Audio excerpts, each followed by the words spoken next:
Bismillahirrahmanirrahim. Assalamualaikum warahmatullahi wabarakatuh. Waalaikumsalam warahmatullahi wabarakatuh.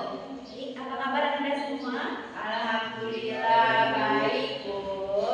Apakah siap dengan pembelajaran hari ini? Siap. Siap, Bu. Oke, baik. Sebelum Ibu masuk kepada pembelajaran, Ibu sampaikan dulu tujuan pembelajaran kita pada hari ini. Nah, pada hari ini materi kita adalah hakikat penciptaan manusia, yang dimana nanti yang Anda mengetahui apa itu hakikat penciptaan manusia, dalilnya, serta penjelasan dari dalil tersebut. Nah, dengan manusia, kira-kira manusia itu apa, Anda? Makhluk penciptaan Allah. Manusia adalah makhluk ciptaan Allah yang diciptakan oleh Allah dengan bentuk yang sesempurna mungkin. Yang dilebihi, yang dibedakan dengan makhluk lain adalah manusia memiliki akal, pintar. Nah, kita masuk ke yang pertama, itu ada definisi.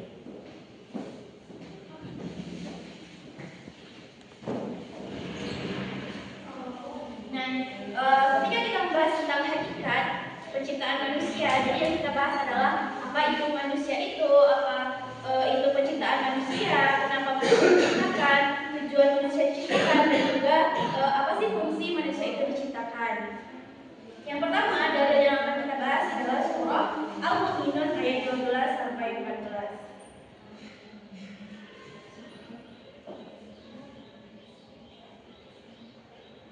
Nah, yang dimana Al-Mu'minun ayat 12 sampai 14 ini membahas tentang proses pembentukan manusia. Yang dimana mari kita lihat pembacaan dari Al-Mu'minun ayat 12 sampai 14.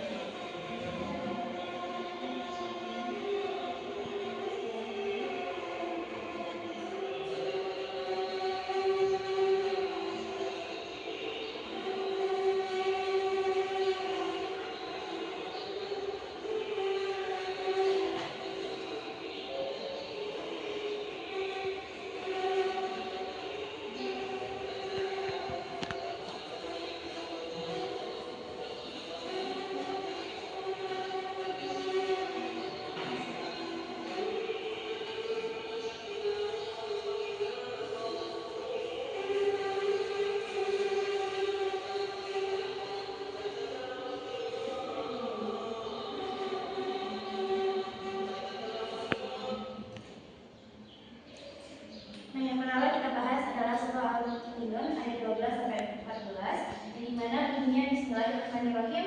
Walaqad khalaqnal insana min sulalatin min tin. Yang artinya, dan sungguh kami telah menciptakan manusia itu dari saripati tanah. Sulalatin min tin itu saripati tanah. Jadi manusia itu diciptakan pada awalnya adalah saripati tanah. Manusia yang pertama diciptakan oleh Allah adalah Nabi Adam, yaitu dari saripati tanah. Selanjutnya, summa khalaqna min nutfatin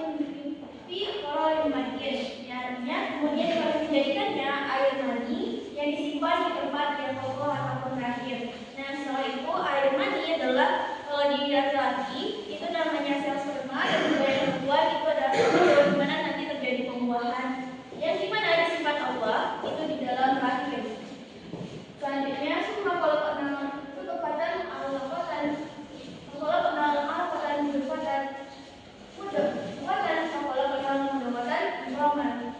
yang dimana air mani itu dijadikan segumpal darah, lalu segumpal darah itu kemudian dijadikan segumpal daging, lalu segumpal daging itu dijadikan tulang belulang, yang dimana tulang belulang itu lalu dibungkus oleh Allah dengan daging. Summa ansha'nahu khalqan, lalu kami jadikan makhluk itu berbentuk lain, yaitu bentuklah manusia, yaitu sesempurna mungkin dibentuk oleh Allah. Fatabarakallahu ahsanul khaliqin. Maha suci Allah, pencipta yang paling baik.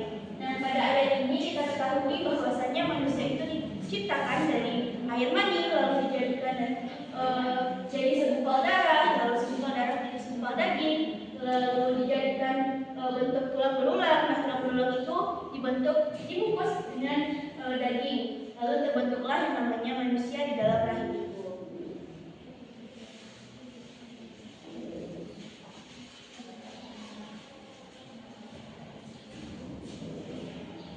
Nah, selanjutnya itu dalil Al-Quran yang kedua tentang hakikat penciptaan manusia adalah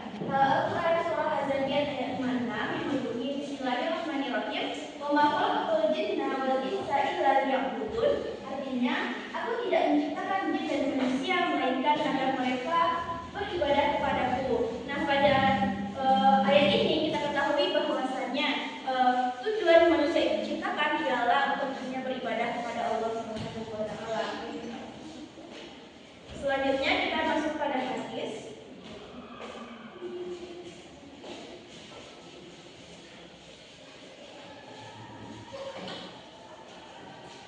Nah, hadis ini dari Ibnu Mas'ud radhiyallahu anhu, di mana Rasulullah shallallahu alaihi wasallam bersabda, di mana bunyinya inna ahadakum yajma'u khulquhu fi batni ummihi arba'ina yawman nutfatan thumma yakunu 'alaqatan mithla dzalika thumma yakunu mudghatan mithla dzalika thumma yursalu ilaihi malaku fayanfa'u fihi ruh wa yu'maru bar'a kalimatin bi katbihi rizqihi wa ajlihi wa 'amalihi.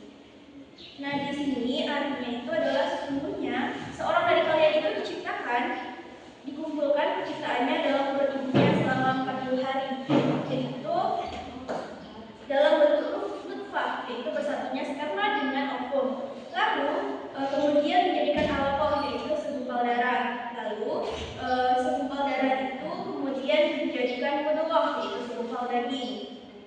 Nah, kemudian seorang malaikat itu kepadanya untuk meniupkan ruh di dalamnya.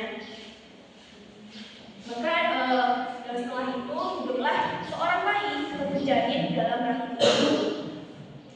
Nah, lalu diperintahkan kepada malaikat itu menuliskan 4 hal, yaitu adalah rezeki, ajal, amal, dan juga tentang celaka atau bahagianya.